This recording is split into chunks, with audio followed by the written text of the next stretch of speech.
করা হবে।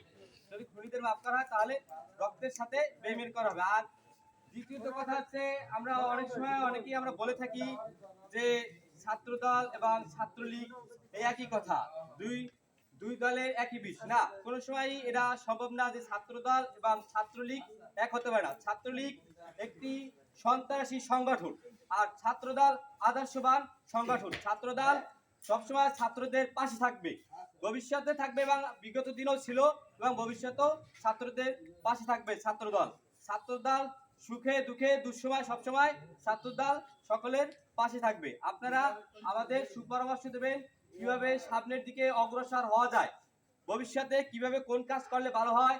আপনারা সকলেই আমাদের সুপরামর্শ দেবেন। আপনাদের পরামর্শ দিয়ে আমরা সামনের দিকে এগিয়ে যেতে চাই। এখানে সকলের পরামর্শ নেওয়া জরুরি। আমরা নিজেরা যে কোনোখানে যে আমরা আমাদের কথাই সঠিক বা আপনাদের কারো কথা মূল্যায়ন করা হবে না, এরকম কোনো স্বৈরাচারী কাজ করা যাবে না।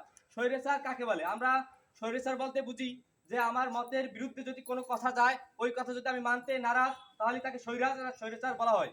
স্বৈরাচার বলতে আরো কথা বোঝা যায়, আমার নীতি আদর্শ আমি একজনের উপরে জোরপূর্বকভাবে চাপিয়ে দিলাম, যেটা সে মানতে নারাজ।